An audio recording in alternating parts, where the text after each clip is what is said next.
What's up everyone? So in today's video we're doing a sound comparison using my 2017 Toyota Tacoma, testing out the differences between the stock intake and the AFE intake. So driving this around, you really can't hear the intake until you get to about 3,500, 4,000 RPM.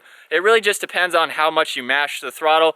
But when you get up in those higher RPMs, it definitely sounds really nice. So make sure you check out the detailed installation video in the description below. Hope you guys enjoy.